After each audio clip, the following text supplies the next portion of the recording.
Strategic management, not research methodology. Yeah, okay, thank you. Assalamualaikum warahmatullahi ta'ala wabarakatuh. Okay, brothers and sisters, today we are talking about strategic management, continuation of strategic management, which I think we had done last week. Yeah, I'm looking into the slide. Okay, let's get new such symbol.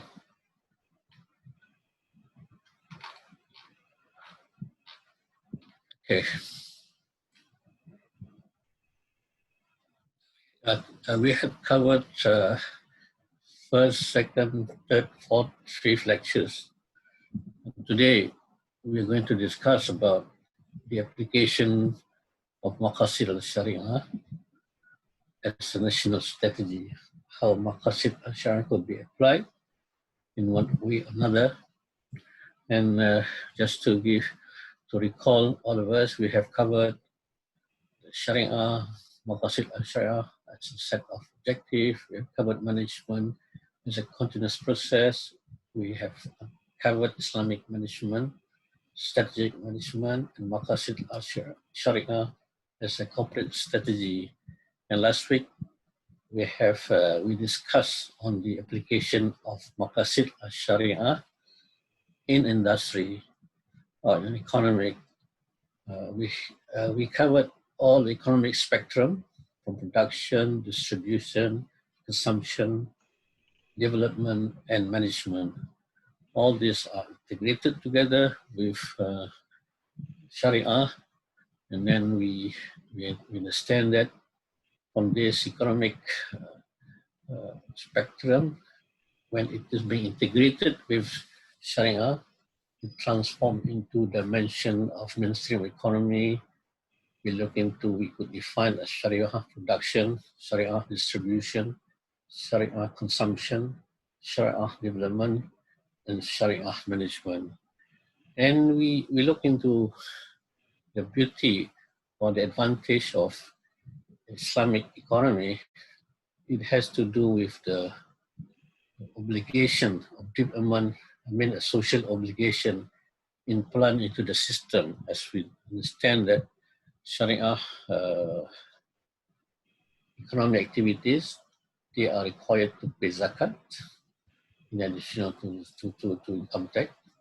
And in many ways, you can see in early development of Islamic economy in Turkey, in many other countries, there are a lot of Waqf institutions being formulated to help the poor people, in addition to zakat, and also donation. I don't know in other countries, but as far as in Malaysia, when we talk of zakat alone, every year, the zakat institution collected about 2 billion ringgit Malaysia.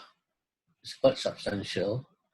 This is not inclusive of other donation or other wakaf or other contribution to the mosque and so on. It is just on zakat collected from the institution established by the government. It's around 2 billion ringgit Malaysia. It is about roughly about 2 billion. It's about half of that.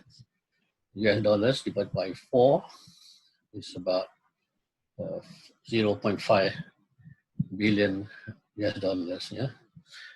Again, we have discussed that the institution of Waqaf could develop in many countries in Turkey and Indonesia.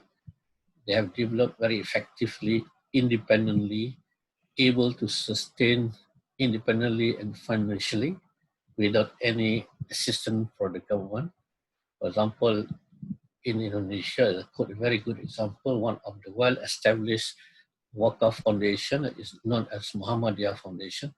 They have established 178 universities, 10,000 schools. We at one time 1 million students in school, and At one time, the university accommodated 500,000 students. Now they have alumni, about 30 million graduates. And they have built mosques, and they have public libraries, medical centers. They run a few hospitals, ship hospitals. Because Indonesia is divided into many islands, they have a ship hospital and they have health centers, and they have a lot of investment in this area to contribute to the foundation and to help the educational institution as well as giving donation.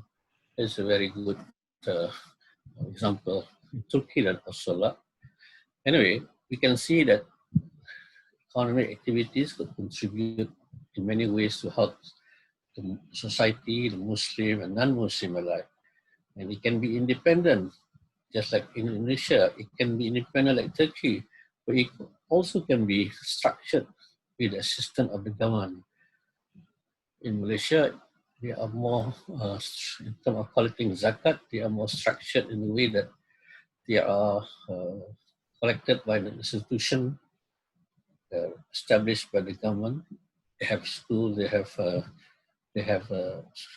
hospital, Wakaf hospital also. They have university also, so all run by the Wakaf and Zakat. And we see that is economic being created by Maqasid Shariah. When we have Maqasid Shariah as a strategy, it creates a new dimension of Islamic economy. It creates a new mainstream, it away from mainstream of conventional economy, because conventional economy is not obligated to any religious or Islamic rules and regulation. They are more independent. They are more motivated by profits, and also, of course, there are some what we call that donation in terms of endowment fund, but it is not well structured as that of Islamic, in the form of zakat, wakaf, and donation. Okay, now you see that Maqasid Shariah is able to change the mainstream of not conventional economy. Look at the role of the government in terms of, here in the dimension, you can see that between private and public, there's government here. Huh? You see this in Malaysia, there's central government. There are also other countries, the central government, they have also state legislative, state government. In Malaysia is a federation of Malaysia, federation of the state here, and it consists of states. Each respective state has its own elected state, state legislative, or the state, we don't call it state parliament, but state, how do you call it, in the form of state government. They have their own state chief ministers and so on. At the same time, they are centralized in terms of federal administrative. Okay, in this case, we can see the private sector important role in developing this economic of a country. As we mentioned that the role of the private sector is developing socio-economic of the country. And in addition, that there's no best system as compared to Islamic Sharia economy, because they have additional of obligation toward the religion and so on. Unlike the private sector, are they motivated by commercials, profiting and so on. So they are, in this case, Islamic Sharia, Maqasid Shariah itself, add values to existing conventional economy and further turning or transform the existing conventional economy into a very systematic, excellent Islamic economy. In other words, Islamic economy could be better enhanced, or could better be what I call that, be facilitated if the government played an important role. If the government could facilitate the growth. For example, in terms of the demand for Islamic system or Islamic principle in the economy, it depends on the people. The people want it or not. It's depending on the people, demand from the people. Yeah, yeah. If the people want Islamic economy, if the people want to be to be to live in activities in compliant with economy, Islamic economy, for example, Islamic finance, a good example. Therefore, the industry, the demand will push ahead in terms of facilitating the growth of the Islamic economy. For example, in 1950s, yes, the Muslim who who wanted to go to Hajj, they never keep their money in the bank away from riba. They rather keep the money under the pillow inside the house or the safe because they don't want to be they want riba, element of riba in the fund for Hajj. They don't keep in the bank. So Professor Muko Aziz, he's a professor in the University of Malaya, came out with a paper, said that we should collect this fund and form a foundation and invest this fund in according to Islamic what do you call that principle. Invest the money rather than to keep the money and use under the bed or under the pillow. That is the reason how it started. People do not want to save in the Islamic riba banking institution, so it created a fund. And after that, in 1960s, it grows into a banking system. You see, 60s, 80s, and so on. And now you can see that the Islamic financial system goes into many other activities. For example, Islamic insurance. Muslim, they would not buy an insurance which is related to chance. So the industry introduced Islamic financial insurance system. And also the other thing, the Muslim do not want to invest in the securities with this riba. So therefore, it's structured again in such a way that the group, it is a company which is involved with non-Islamic activities, it is separated. So we can see that Muslim can invest in the company which is in compliance with Sharia. So these are demand and supply concern. In other areas as well, sometimes, so in terms of financial development, okay, we can see the government, the Malaysian government facilitate the development of this Islamic finance.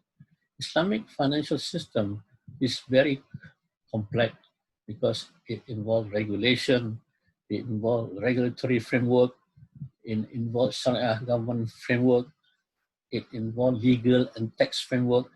All this infrastructure, governing capacity need to be changed in accordance with Islamic principle. So this cannot be changed unless the government facilitate the changes. Okay, for example, you can see the Islamic Banking Act 1983 was introduced. Takaful Act was introduced. Government's Funding Act was introduced, and Central Bank was introduced. Capital Market Service has been introduced. So these are some of the acts, laws, and regulations being brought to Parliament to facilitate the running of the Islamic financial system. Because infrastructure involved infrastructure, a lot of regulatory framework, Sharia government. In terms of Sharia compliance, the government facilitate the Sharia Advisory Council.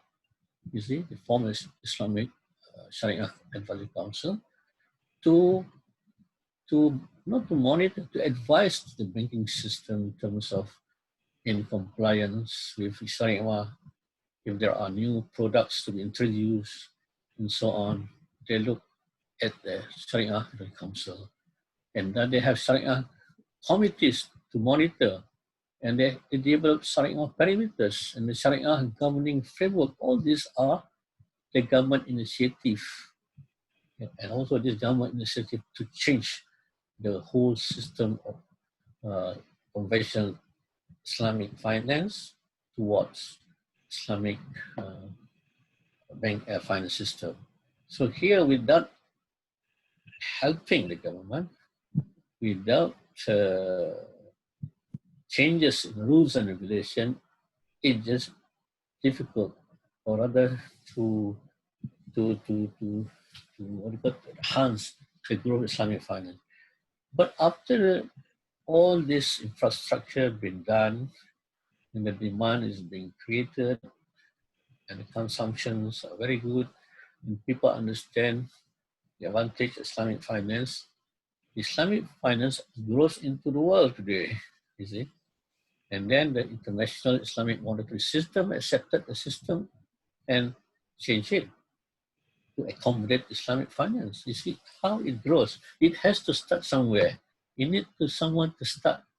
Like, for example, Ko Aziz in 1960, 1959, he started just a piece of paper in a conference. And then people pick it up and then start to develop it. On the professional development, not the Sharia people. The Sharia people are more concerned about legals, fake, and so on, rules and regulation. But the professional has to be participate like us to help change in the rules and regulation in accordance with Sharia, because there are no accounting system, auditing system. All this has to be changed. Yeah, you can see that these are the standards where the government role in facilitating the development of Islamic finance. You can see that from 2017, there's so many, there are 4 areas of standard as being introduced. For example, the grantee standby letters of credit and other things, all type of financing and the derivative. There's so many standards to be drawn or to be formulated in terms of finance, and also the key element to be incorporated according to Sharia. There are so much things to be done, and this needs the government and the private sector and the professional and the academician to get together to form this. Okay, so the government facilitate, assuming that the government does not show any interest, but we can create interest as professional or as an academician. I'll tell you how we can create in this area to make sure the government play the roles in application of Sharia. I'm not talking about Maqasid Shariah yet, but I'm talking about Sharia as a general. Yeah, we can see now the significant developments in Islamic finance. Before that, you understand that the people, does not force the governments of Malaysia to have the system, but they show interest. The people show interest. You don't provide us, we can keep our money in our pillow. Nothing wrong with the government. If the society doing that, the money is not growing.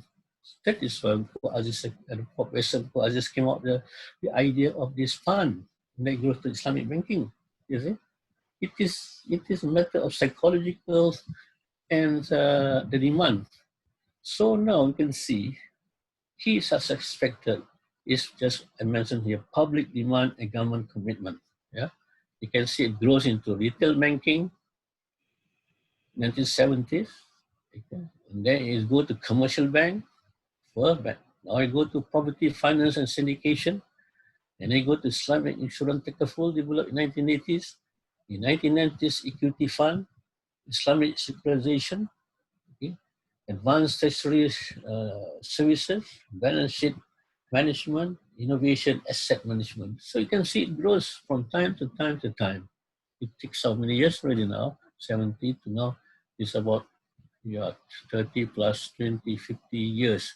But it developed slowly just from a piece of paper introduced by Professor Abu Aziz in one of the talks about Islamic, what do you call it, how to save those people who keep money in their own house, do not want involved in the Islamic non-financial, what do you call it, riba. I have a brother before he came back from UK.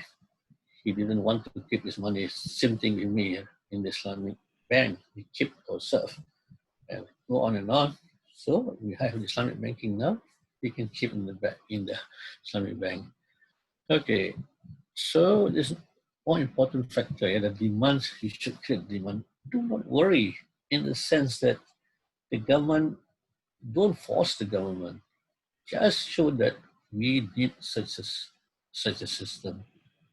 And then we can see in UK, in Europe, the people don't force. The government in Europe or in England, other countries, non-Muslim country, is changing the conventional to the Islamic finance, and the demands now is growing toward Muslim to non-Muslim. You see, this find out the Islamic financial system is much better, and also what we call that financial justice will be taken care of other than conventional Islamic system, which is based particularly or focus on profits and commercialization.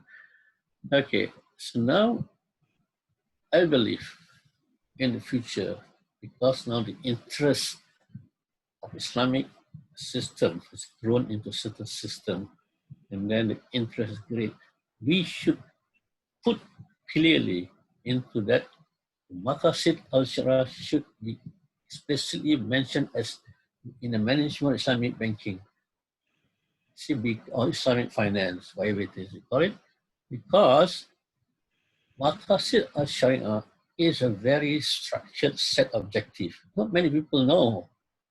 I listened to one discussion forum between Muslim and Muslim. Muslim scholars do not want to mention Sharia. Oh, I'm sorry, I don't want to mention Sharia because I may scare you. We should be more open and tell the truth what Sharia is about. We tell the truth what is Maqasid Shariah about. You can see the Maqasid Shariah is protection of Islam ad-Din, and the protection of life. It protects everybody's life. The protection of intellect and faculty of reason, protection of progeny or offspring, protection of material wealth of the nation. You see, is there anything wrong in this fight? Any positive thinking? I mean, a negative? It is very structured and form objective. There's one I came across one in the parliament. I don't want to mention the country. There were non-Muslim asked non-Muslim representative, you want to apply, yes or no, you want to have Islamic law in the country? He didn't answer yes or no. See, if he should say that Islamic law is very institutional, in the sense that in the non-Muslim country, the Muslim practices non-Muslim law in accordance to within your law. They never break the law, you see. So they don't answer. They just want to bring about the Maqasid Shariah, the objective of Sharia. So I don't blame the non-Muslim if they don't understand the worry about Sharia. Okay, anyway. Again, the example here again, this is I think the next step is to explicitly mention the objective of Maqasid Shariah, Islamic finance, so that it is structured accordingly. You can see now what we call the latest derivative from, or rather initiative from United Nations. I think they propagate sustainable development goal, SDG 17 goal. You see that every nation should fulfill this goal by 2030. The 17 important goal is being mentioned in this. But why is it that we don't want to structure this goal in accordance to Maqasid Shariah? Because these goals are very wide and very unstructured. It could be better structured because of Shariah. But unfortunately, they said they don't want to accept it. If they don't want to accept, we accept it as a condition, as professional. Even this book written by the government, they do not want to structure it. They mention Maqasid Shariah, but they're more defensive, not want to be forward thinking. We don't want to refine what we said by United Nations, whatever it is. Just refine it. That will be better for the government and better for the people. But the problem is the people. The government is consisting of people. Yeah, we think of positive.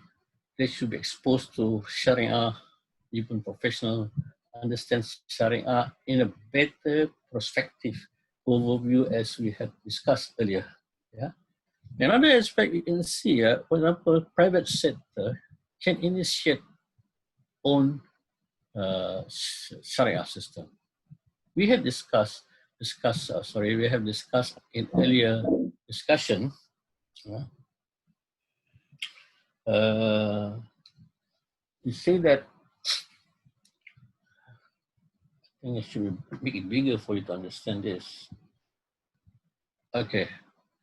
You see that as I had mentioned earlier, this is an example whereby the Islamic standard in industry is being created with the private sector initiative to work with the private sector together with the university without any assistance from the government.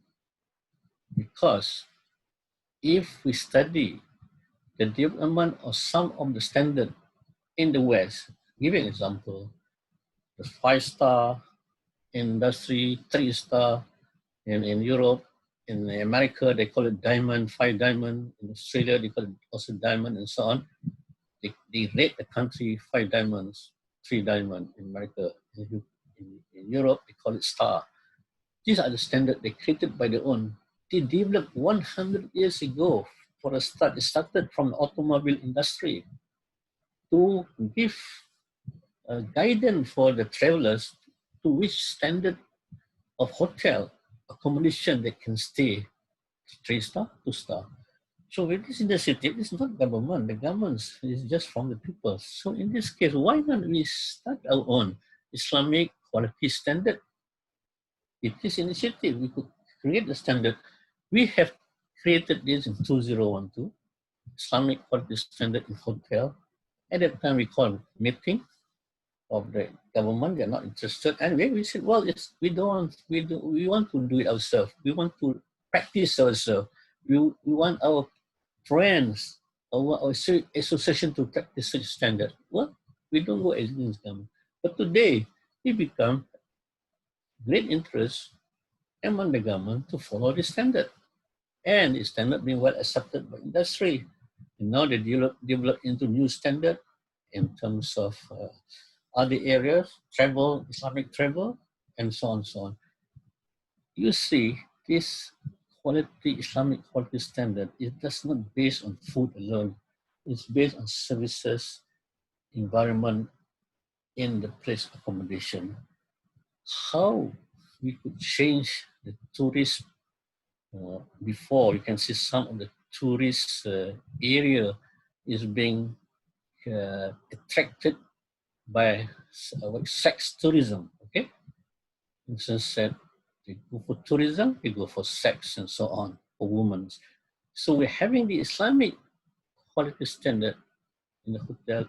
It created a new environment and it created a family-like tourist travelers. You see how good it is?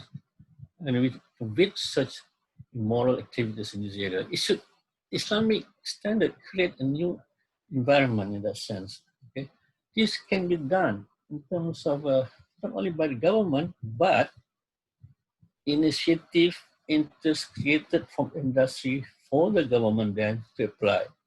You see? Same thing, just for example, in Islamic finance, 1959, one paper, 1960s, elite form of foundation, and then 1980s, a bank was created and so on. So that is from government, but the situation arises from the demand and the mentality of the society. At that time, people say those are stupid, keeping their money under the bed, under the pillow. They don't invest it, but they keep on keeping. But anyway, now because of such behavior, they change the system. Okay, in terms of the situation, there is a trend. If you look at the many books written today, management book, politics book, political book, here, fiqh, siyasah, this politics, politics in Islam, written in Malay. This is management of country, company according to Islam.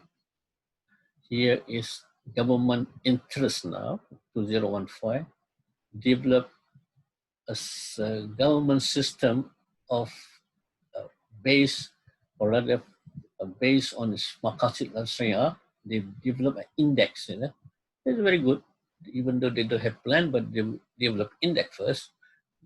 Yes, maybe reverse engineering. And in 2016, they created 9019, that certain thing, Islam is rahmatan lil alamin. Now, just few months ago, they created Maqasid Shariah, governance based on Maqasid Shariah. These are the areas where the interest, the trend toward application of Maqasid Shariah in the administration of government. Even though there are shortcomings, even though there are limitations to it, even though they are confused with certain element, but the interest is there, and as academician, as a researcher, as a professional, we should refine so that this system into reality. For example, Maqasid Shariah, in terms of index, I have read this, it's very, very good, with very statistical calculation to develop index and so on. It is a pool of experts in this area, develop this area. The only thing is the measurement. Normally, in terms of management, when you have an index of control measurement, we should have. One is Maqasid plan, strategic plan is not being formulated yet. And these are we are talking about Maqasid Shariah as a strategy. So that is what we are looking into that. We have gone through governance of Maqasid Shariah, this latest one done by the government. It's very good. They try to do it into the management, human resource, in terms of the just now I mentioned the sustainable development by United Nations, but it's not structured. You mentioned about Maqasid Shariah to fulfill, but it's not structured what Maqasid Shariah is. And they develop a model which is subject. I'm not critical of the model. I say that model, management model, could be further defined to make it better. You see, I understand that the writer of this book, I may be wrong, is expert in Sharia, but less knowledge on practical aspect of management. But that is my observation on many books here, and here. For example, here, management in 2009 by Khalid. We talk about planning, organizing, leading, but strategic planning as the overall objective is not mentioned clearly or precisely fulfill the Maqasid Shariah. I've done all this. Okay. You can see that the most important thing is that there is a trend toward the application of Maqasid Shariah in the administration of a government. And it could be developed. It's our role to assist, to develop, and refine it further so that it can be easily practice and applied, because the application in management is great. As you know, the development of Islamic finance system consisting of so many regulatory framework, so many activities that could be modified or rather refined to what is. Okay. These are areas when we talk of, we don't be defensive. We have to be thinking forward. I can see that many of the writing when we talk about, is a writer I write in English. I'm sorry, I do not know in Arabic. Or even I read those written in Malay, the authors. They are more defensive when talk of Sharia, Maqasid Shariah, even this book.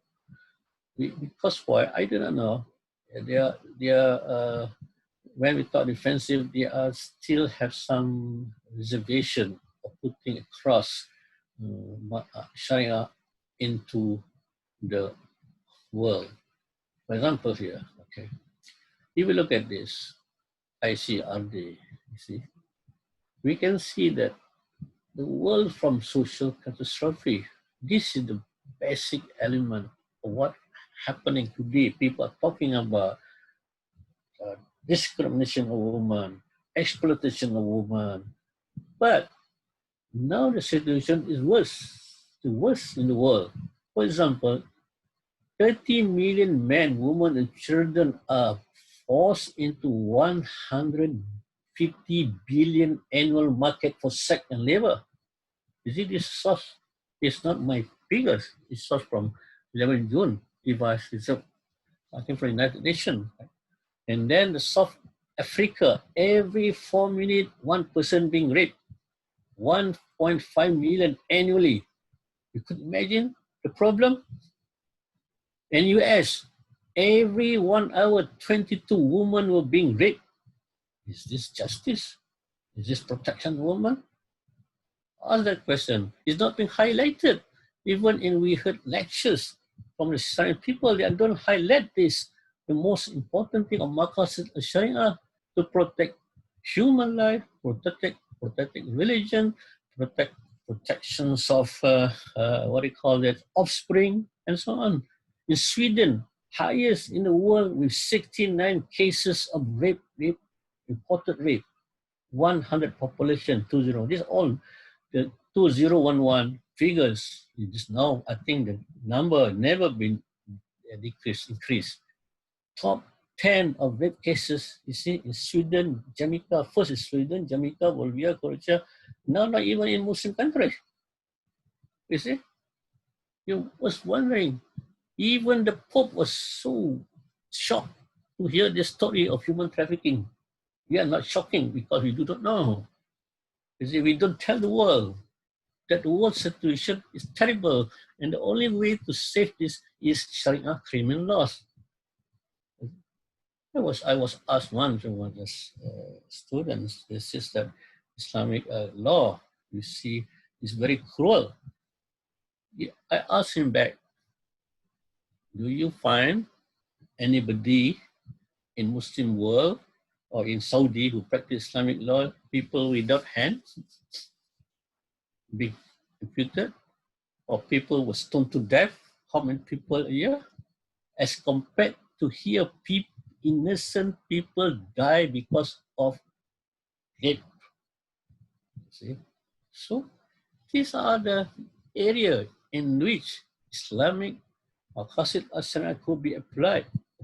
In a sense, should be shown to the people the beauty of Islam. They can protect this. ICERD, I think International Criminal, what do you call it, racial discrimination, I think it is. It was carried out because of this apathy system practice in South Africa in 1960. When 1960s, 1950s, it was colonial by the British, and then after their independence, they asked the United Nations to come up with a certain laws to protect the racial discrimination of women's discrimination. You can see in America itself now the problem with the black is terrible. It's not being Ash'ari Rome statute does not solve the problem at this junction. Only Islamic law could do that. Because Islamic Maqasid Shariah has a very structured objective to protect human life. Okay, look at now protection intellect. Look at this alcohol. This is from United Nations figures. It studied 2012. You could imagine every 10 seconds, one person being killed, being terrorized by alcohol. I call it alcohol is terrorist, you see, because they kill every 10 seconds people worldwide. This is not my figure, United Nations figures 2012. But today, 2020, it could be more than that.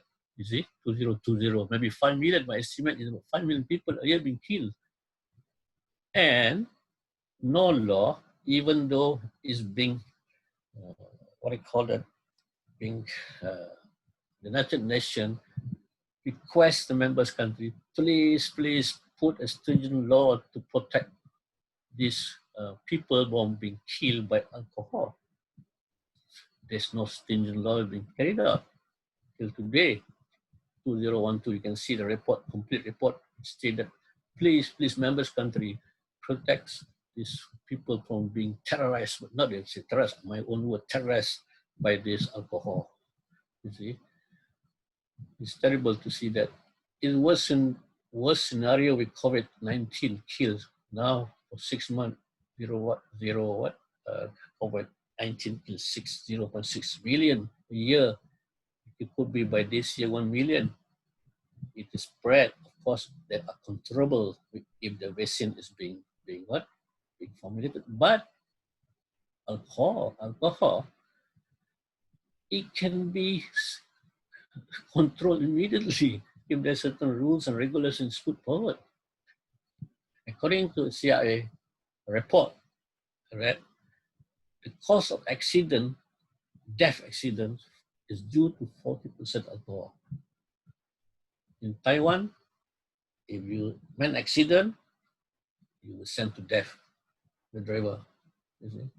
Now Malaysia want to introduce a higher penalty, I think over 100,000 ringgit penalty with 20 years maximum jail. Because there's so many accidents. What is this? This is Islamic Maqasid Shariah is protection of religion, protection of intellect, and so on. This is the worst scenario in the world. But we do not want to put forward explicitly, clearly, the objective of Maqasid Shariah. Very clearly, Maqasid Shariah set objective to protect religion, to protect life, to protect intellect, to protect human, offspring, and then the wealth of the nation. You can see when talk of environment, it's terrible now. We have mentioned earlier, but it's not time to do that. Anyway, time is we just have more time. Yes, what we are looking forward, you see. I'm just looking into my area, that means in Malaysia, in Indonesia, in Brunei. It is a Muslim country. See, it's dominated by Muslim. In my estimate, in 2020, 2110, there are about 600 million Muslim, consisting of 88% Muslim. Yeah. And then, this my estimates. I calculated my projection based on 2014. So today is about 87%, about 200 million, but today, and in 2010, 88 million. What is our scenario planning in the future? One economic unit means we must form this Muslim into form EU. As mentioned earlier, European Union started idea with 2 iron factory they cannot market their iron to the European nation. So they create a 2 association of 2 iron company in early 40s. But today it grows into not only economic union, but in term economic country. in that way with common parliament. We should start somewhere anyway. One official currency, they have European, what do you call it? Euro now. And they have one official language. Well, we have Malay, we speak Malay. Brunei, uh, Indonesia speak Malay. Why not? It's very simple. Why have one religion? EU have different religion, different culture, different language, yet they can be united. Different system of political administrative system, yet they be united. Okay, if we are united, what will be happening in 2010? We will become super economic power, you see, because our GNP is about $2-3 trillion in 2004, but in 2002 we could be more than that because consisting of 2% Brunei, 28% Malaysia, 70% trillion Indonesia combined together in 2004 is 2 trillion, but 2100. I have the figures, it's 10 trillion US dollars, one unit GDP.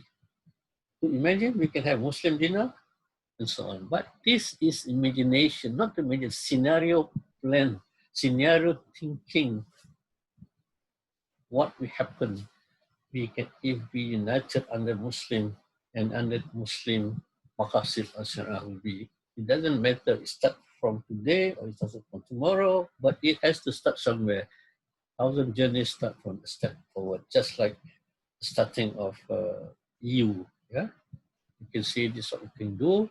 Islamic economic, halal activities, network of Muslim economic community in terms of this. You see, we have started now in the sense that it started in some economic, Islamic banking and so on, but it more to be structured accordingly, follow the Maqasid Shariah. So brothers and sisters, that is what I think the Maqasid Shariah could help the application in the government, Muslim government. It will create in the future. Is Allah, we only work for it. Allah, inshallah, be able to make it reality is in the hand of Allah. For example, Islamic economy, starting from Islamic finance, now Islamic halal product, Islamic tourism, and other Islamic activities. Inshallah, could create a new dimension of Islamic economy. Now, the second phase is what development of new work of Muslim economic community. Okay, thank you, brother, for this. I hope that we're able to share together, understand. Thank you so much, Brother Dr. Shaaya Othman. Any input from other brothers? You can raise hand, can ask question from the chat. I think the example of you is very unique, very practical, and we did it before during the Caliphate time. Yes. Own economy. We have Brother Idris. Okay. Brother Idris, unmute yourself. Okay. Assalamualaikum warahmatullahi wabarakatuh. Go ahead, Brother Idris. Yeah, assalamualaikum warahmatullahi wabarakatuh. Assalamualaikum warahmatullahi wabarakatuh. Yes, brother, go ahead. Yeah. We hear you. To Prof for this wonderful presentation. I learned a lot of things in this Maqasid Shariah for the strategic management. I just want to ask, with our own peculiarity in our country, which is not Islamic State, how do we go about it? Because almost every facet of our own life here is not being governed based on Sharia principle, especially in our working environment. How do we relate as a Muslim within this fold so that we will not be tagged as an extremist while exhibiting an act of being a good Muslim within the community? Yes, you want me to respond to you? Okay. How to relate to the environments, okay? You see, Maqasid Shariah itself is not only could be practiced for the company, but also for your family and yourself, okay? For example, in a country which is foreign, or rather a country which does not want, or rather have some reservation on Islamic values, for what not? To my own experience, I practice my own uh, Sharia. For example, when I say that Maqasid al-Sharia, I explain, I have my objective. For example, Maqasid al-Sharia, you don't have to be shy to tell people that you practice Islam because you are the best among others. For example, you see, I protect religion in the sense that I have to protect my religion. I have to practice. I have to be excused if I want to pray.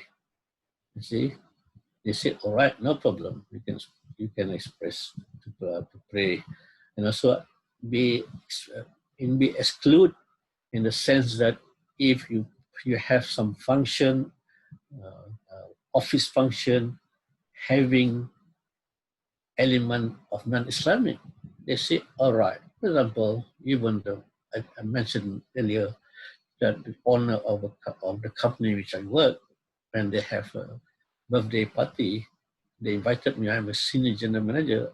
I said I love to attend, but I couldn't attend your birthday because of there is haram element, there is alcohol, there is non-halal food served. So I told the secretary that I couldn't attend. His secretary. You can imagine I said sorry, I couldn't attend. They changed it within a day to a halal uh, place just for me. I didn't say that I don't. I go against it. I said I couldn't. I'm sorry. That is sort of practice. I'm trying to say practicing the way you should do as a Muslim. Maqasid Shariah. In one environment, for example, what am I working with? 90% last time, 98% non-Muslim Muslim company as a senior general manager. That is an example which I mentioned. And an example also a Muslim company which does not practice Islam. Muslim, 90%. I am the CEO there. But when I practice in my own way, for example, in a meeting, I will say, excuse me, everybody, I would like to have your permission. The agenda manager work behind me. I ask their permission for me to leave for 5 minutes to perform a prayer. Of course, they say, oh, go ahead. You are my boss. Please pray. Came back prayer. I said, I'm sorry that keep you waiting for 5 minutes before I perform prayer. I've said sorry to them. You see, this is the way to put how you should practice. And Alhamdulillah, in 1 year or so, things has changed the environment. The culture has changed to Islamic environment. They don't have a place for prayer. I can use my room as a place for prayer during prayer time. So it can be changed if we put forward accordingly. Yeah. For example, excuse me. Because Islam, to look at Islam, the beauty of Islam, every element of rules, wisdom, regulation, and so on, it is from God directly. I'm sure there are beauty good in this if we show it the right way and do not force. Just tell them nicely. That's what you could change. You see? And many people who practice such things change. I do not know because I practice such things to say, excuse me, these days I want to pray a lot in Chinese company, in 99% non-Muslim. I also the same. And even ask me, do you need a prayer place? I think for Muslim, yes, we need a prayer place. It's more place to right now. We need a bigger space. He said, you see, I see that you are honest. you behave well. Before, after prayer, Fajr, you have come. Why you come early in the morning? I said, after the Fajr, we should go to work. You see, after prayer in the morning. So I come to the office earlier. I hold the key to the office supposed to attend. So this is a simple example that can create people to think and do and change. They might want to experience. Little things that matter, they call it. Okay, Okay, we brother? take last one from Brother Shuaibu. Sister. Okay, go ahead. Shuaibu Idris. السلام عليكم ورحمة الله. Salam. Warahmatullah. Yes, brother. So, with this wonderful presentation on Maqasid Shariah, my question here is here in Kano, from Nigeria. We have some issues that are rising about the rape, which would it has even been taken to the extent that our legislators used to bring the issue to the legislative and they form the bill. They want to find this. They want to find something that should be taken on the person that was found raping a girl or a woman. They've forgotten about the issue, the consequences that Allah subhanahu wa ta'ala provided for those persons that have been found raping somebody in the Quran or in the ahadith of the Prophet sallallahu alaihi wasallam. They said rape is equal as zina, meaning they forgot this at all. How are we going to call the attention of our leaders to refer to Quran and Sunnah when they are finding a case like this in order to please Allah, so that Allah will take off some issues that are on us, like just like this COVID-19 we are facing in. Thank you. Assalamu alaikum warahmatullahi wabarakatuh. What is I can't, because it is on and off cut from this question. What I could understand or grab what you put forward is that how are we going to put forward to our leaders regarding these what do you call it, issues of rape and so on, isn't it? Is it Yes. what it says? Yeah, right. According to Quran, isn't it? Yes. Yes, okay. If it is a Muslim, you look at the situation, you see, sometimes the situation, it is, if it is non-Muslim, the situation is depend on the person you talk. If the person is non-Muslim and is very, very, what do you call it, very open in the case, they can discuss without emotion, and then you can discuss the situation starting from the Quran, and then you go along. You see, as far as our religion is concerned, in this issue, is forbid like this, and the rule and regulation is like this, and the outcome is like this, and you can solve the problem. You can bring statistic as what I have mentioned earlier. They will logically accept, because I had a discussion with one German, with German family, two German, discussed on this issue about this sex, about this, about rape and so on. I put the figures across, and then they listen it, and they accept it, you see. And even when I discuss about the Quran allowed men to marry more than one because certain reason, they accept it, and the wife is there. The wife accept it. Is a Christian, is it? So it is you. We cannot be apologetic. We must always be, first is polite. Second is put forward across. Even is from Quran and the statistics to show that what happened if we don't follow the Quran. That is for example, humans. Okay, human. They said that you segregate women. We say that I was affected with one person when they asked Yeah, they go to the mosque. I think in Malaysia, I went to, they went to the mosque. European, they ask you, "Oh, you're segregating women." The answer is no, no, no. We putting women 3 times better than men. What? They said, yes, because when the prophets was asked, whom should we respect? The mother. Again, then whom? The mother. Then whom? The mother. You see, we put the mother, the woman, 3 times level better than men. You see how respectful we are? So what is couple going up? They were talking to their husband. Oh, it's wonderful. This is, I am being respected 3 times. You are respecting me 1 time. So this is the logical answers what you should give to them. And also segregation. When we have this hotel, you see, that a woman cannot be mixed and on.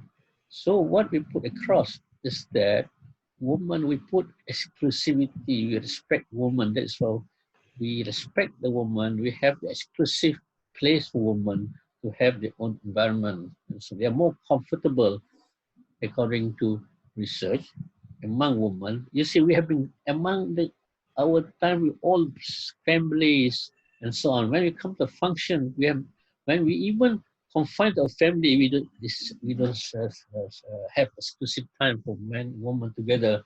So we have time for women. I did some study on women exclusivity in wedding function.